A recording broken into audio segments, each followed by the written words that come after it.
آمدم تا ظلم و استبداد ظالم بشکنم. آمدم تا ظلم و استبداد ظالم بشکنم.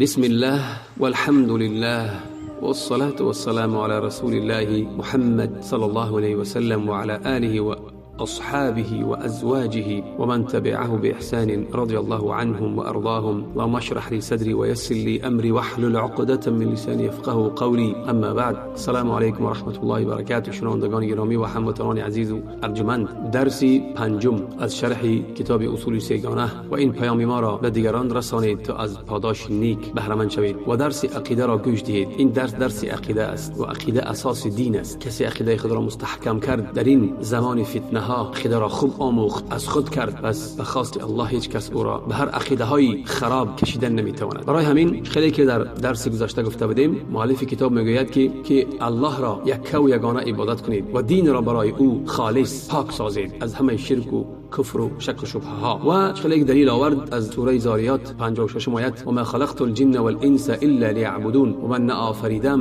انسیان و جنیان را مگر برای عبادت. گفت معنای عبادت این چی است؟ این ای یوحدون، ای توحید. پس امروز درباره توحید سخن میزنیم. توحید، شارح کتاب شیخ محمد ابن صالح العثیمین میگوید که بدان میگد عبادت دو نمود میشود: عبادتی کونی، یعنی که چیزی به همین هستی هست، کون، کائنات. میگوید و چی است؟ میگوید فروتنی، سرخمی برای امر الله. امر الله هم کونی میشود هم شرعی میشود. فرمان الله فرمان میتید کونیش، این در بر میگیرد، همه خلق در بر میگیرد. امر فرمان الله وقتی فرمان کونی میگیم، این معنا دارد که یگان مخلوق در همین هستی در وجود از اون سرکشی کردن نمیتواند و از همون فرمان یا که امر بیرون برآمدن نمیتواند. برای چی؟ برای که وقتی الله امر کونی کی کرد، اون امر کونی خواهی نخواهی و چی میشود؟ و اجرا میشود. خیلی که الله عز و جل میفرماید: إن كل من في السماوات والأرض إلا آتي الرحمن عبدا. سوره مریم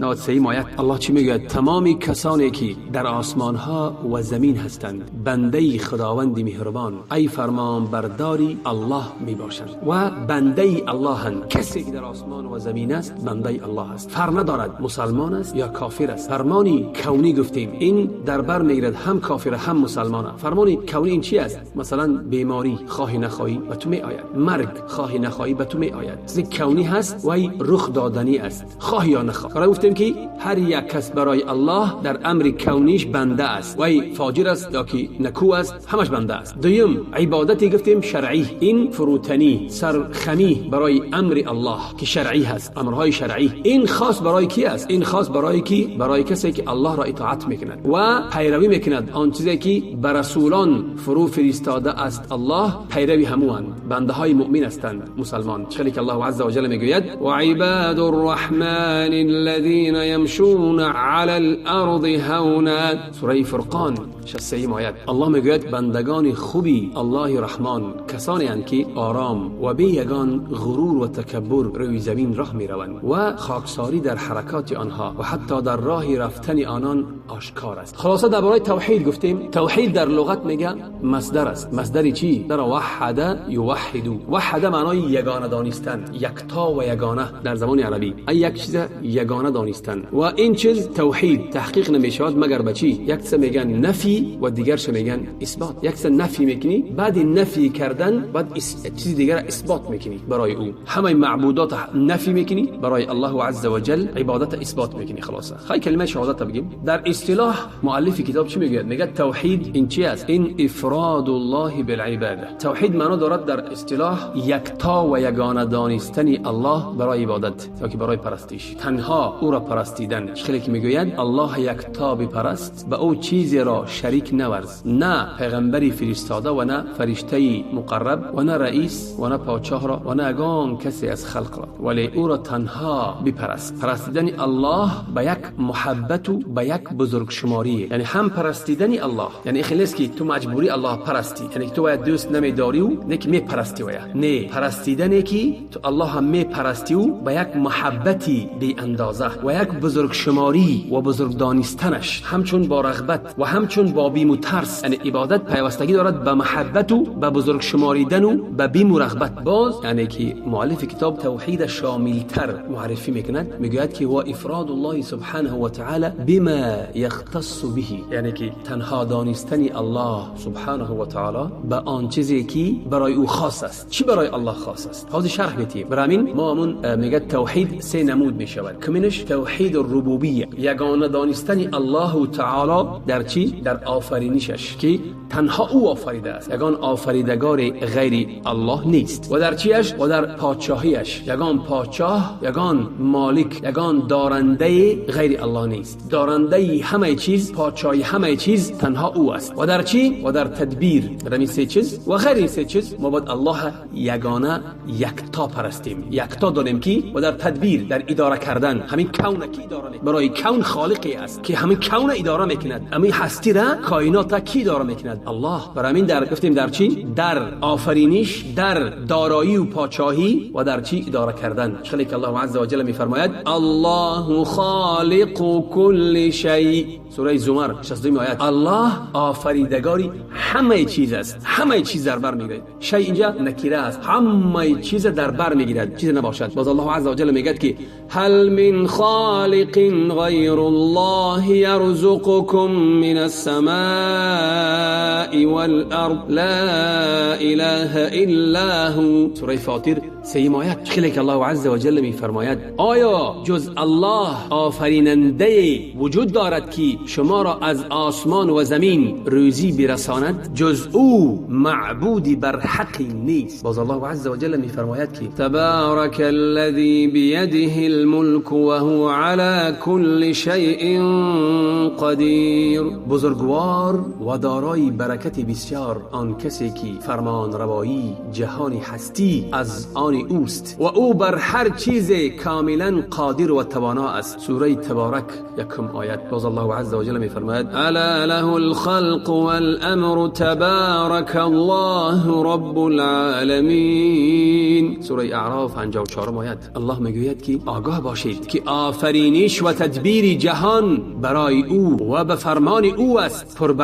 پربرکت و زوال ناپذیر است الله که پروردگار جهانیان است. دویم نمودی از توحید، این توحید الوهیه یا که الهیه و معناش همین است که تنها و یکتا دانستن و پرستیدن الله و با او کسی را برابر نپرستیدن در عبادت و به کسی به عبادت نزدیک نشدن. خیلی که انسان به عبادت به الله نزدیک می شود، تنها او را پرستیدن و غیر او دیگر کس را پرستیدن این شرک و کفر است. سیم توحید الاسماء و صفات، توحید ای یگانه دانستن الله در نامهایش و صفتهایش و شریک نورزیدن در نامها و صفتهایش. ای یکتا و یگانه دانستن الله متعال به آنچه که خود را نامگذاری کرده است، یکتا دانستنش و خود را وصف داده است در کتابش. به همون وصفها ما باید کسی دیگر را وصف ندهیم، کسی دیگر را نامگذاری نکنیم، یا که به زبان رسولش صلی الله علیه و سلم چه که الله برای خود اثبات کرده است در کتابش و چه که رسولش اثبات کرده است برای او و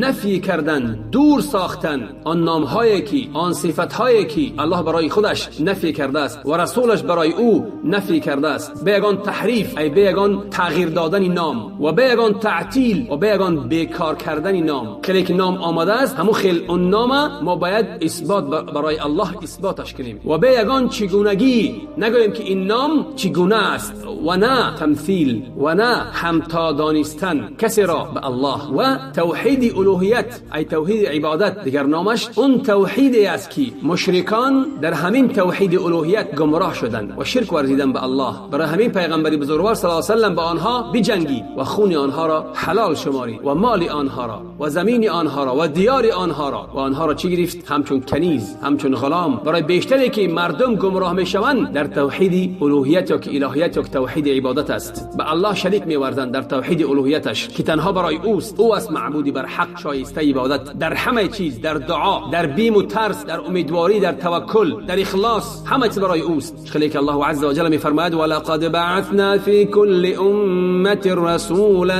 ان اعبدوا الله، سوره نحل آیت 29. و براستی ما در میان هر امتی پیغمبر را برانگیختیم تا به مردم بگوید که الله را یکتا بپرستید. پس عبادت درست نمی شود مگر که برای الله عز و جل. و کسی که غیر الله کسی را پرستید، غیر الله کسی را خواند، دعا کرد، به کسی توکل کرد، به حکم غیر الله حکم کرد، پس او چی است؟ او مشرک کافر است. هر چنده که اگر اقرار کند به توحید ربوبیت و توحید اسما و صفات، توحید نام ها و صفات ها، مثلا اگر فرض کردیم که مردی اقرار کامل میکند به چی؟ به توحید ربوبیت و توحید نام ها و صفات های الله، ولی او پیش قبر می رود، صاحب قبر را عبادت میکند، میپرستد، از او میخواند، برای او نظر میکند، به نظر کردن به او میخواد نزدیک شود به اون اولیاء کسی است، این مشرک است، کافر است، در آتش است. چنانکه الله عز و جل میفرماید انه من یشرک بالله فقد حرم الله علیه الجنه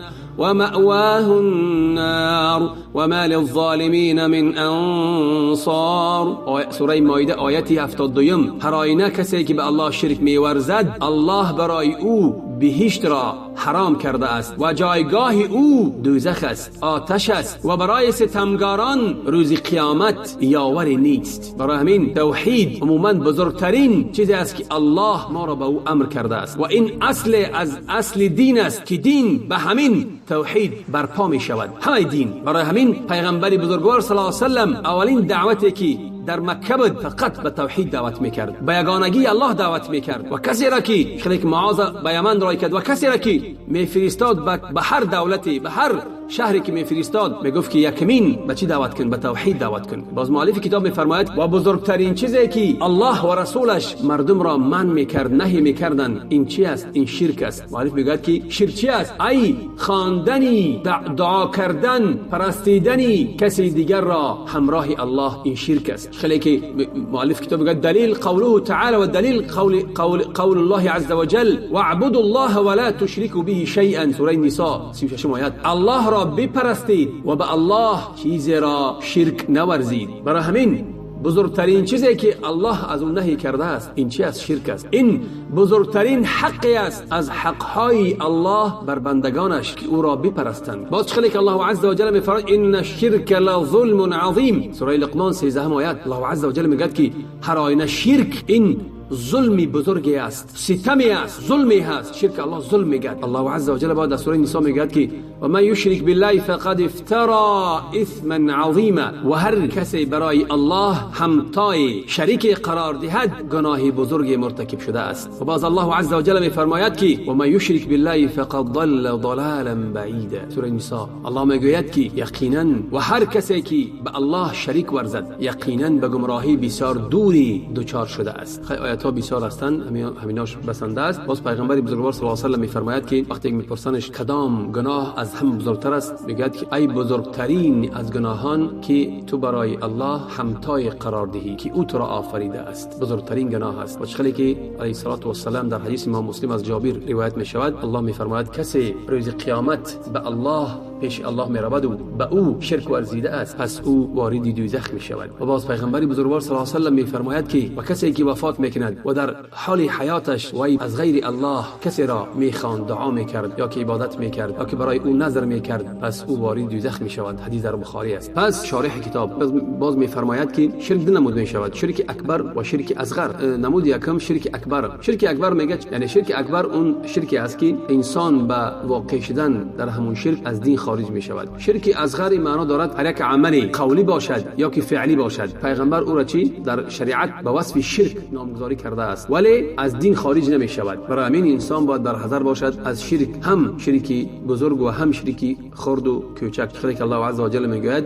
ان الله لا یغفر ان یشرک به، الله عز و جل نمی بخشد آن کسی که به الله شرک می‌ورزد. بعد مؤلف کتاب میفرماید که فان قیل لك ما الاصول الثلاث، پس مؤلف میگوید که هنگامی که برای تو گفته شد ما الاصول الثلاث التي يجب على الانسان معرفتها، چیست همون اصل‌های سگانه‌ای که برای انسان واجب است دانستن او، پس بگو شناختن بنده پروردگارش را. خلاصه کلمه اصول جمع اصل می شود. اصل ها اصل معناش چیست؟ اصل آن چیزی است که در بالای او دیگر چیز بنا می شود. مثل میگیم که اصلی دیوار چی است؟ اصلی دیوار ما میگیم که اساسش است پایه یا که ته کرسی، همونی که اساس گذاری کردن از پایان. مثلا میگیم که درخت، اصلی درخت چی است؟ اصل درخت ریشه هاش است. خالق الله عز وجل میگه الم تر کیف ضرب الله مثلا کلمه طیبه كشجره طیبه اصلها ثابت وفرعها في السماء. سوره ابراهیم 24 آیه. خالق الله عز وجل میگه آیا ندانستی که الله چگونه مثل زده است کلمه پاک، ای کلمه شهادت را که اعتقاد واقعی به توحید است، کلمه توحید را مثال زده است، مانند درختی و مانند درختش کرده است، و مانند درختی که ریشه‌اش استوار و پابرجا در زمین، ریشه‌اش و چی و شاخش در آسمان است. همین خیلی دیگر مثال زده کلمه شهادت مثل درختی پاکی که اصلش میگه ثابت است در زمین و شاخه‌هاش در آسمان. همین اصل سگانه ای که هست اشارات کرده است که همین اصل کدام‌های اند، اما سه اصل همون در قبر از انسان پرسیده می شوند. یکمش کیست پروردگارت، دویمش دین تو چیست، سوم آن پیغمبری که برای تو فرستاده شد کی است. برای همین مؤلف کتاب به یک صیغه، به یک طریقه سوالی آورده است همین سه مسئله را، که این سه مسئله برای که بسیار مهم هستند، که این سه مسئله در قبر میپرسن. وقتی انسان دفن کردن ملائکه ها میبیاد میپرسنش دین تو چیست، پروردگار تو کیست، دین تو چیست، پیغمبری تو کیست. انسانی که مسلمان است تو چی پاسخ دادن میتونه دین من میگه اسلام، پیغمبری من میگه محمد، پروردگاری من الله. منافق و کافر و چی است ها میگه گفتن نمیتوند، میگه لا ادری نمیدونم. شنیدم مردم خیلی میگویند گفتم. برای همین شناختن الله یعنی با سبب هایی میشود. سبب ها، یکی از اون سبب ها چی است؟ نظر کردن، تفکر کردن، اندیشه کردن در مخلوقات الله عز و جل، که به انسان به چی میبرد؟ اما اندیشه کردن و تفکر کردن به چی؟ به شناختن الله بزرگوار میبرد. خالق الله عز و جل میفرماید اولم ينظروا في ملكوت السماوات والارض وما خلق الله من شيء. سوره اعراف آیه 185. الله میگوید که آیا در ملکوت آسمان ها و زمین و هر چی الله آفریده با دقت نمی‌نگرند تا ببینند آفرینش همه آنها هدفدار است و بیهوده نیست.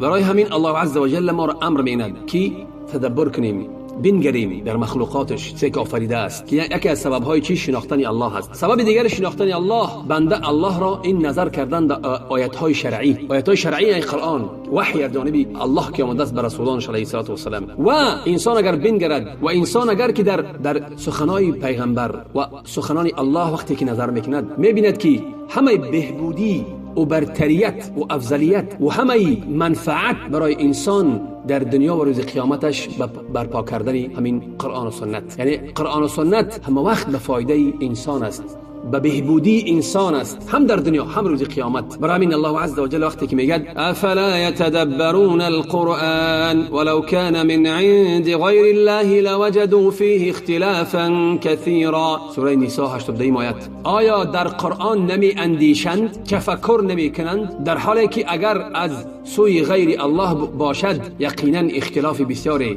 در آن میافتند. برای همین یکی از نظرهای دیگر این نظرها در آیاتهای شرعی نظر کردن است. و معرفت اصل دویمش این چی است؟ این شناختن دینش و چی الله ما را عهده‌دار کرده است که ما به همین دینش عمل کنیم. و آنچه که دینش در بر میگیرد از حکمت و از رحمت و مهربانی و از بهبودی و از آبادی برای خلقش است و دوری جستن از آنچه که بیهوده است و ضرر می آورد برای مردم. و دین اسلام کسی که در حقیقت اندیشه کند و از پهلو و از جهت قرآن و سنت نگرد میداند که دین حق است. و این دین برپا شده است برای چی؟ برای بهبودی خلق. همین دین اسلام که برای از قرآن سنت است، این برای بهبودی و آبادی خلق الله فرستاده است. یعنی الله همین دین برای ما فرستاده است، برای بهبودی ما، برای آبادی ما. و ما حال حاضره مسلمانان را مقایسه نکنیم که در چه حالی از مسلمانان هستن، نگویم که اسلام همین است. نه، ما باید مقایسه چرا کنیم؟ اسلام با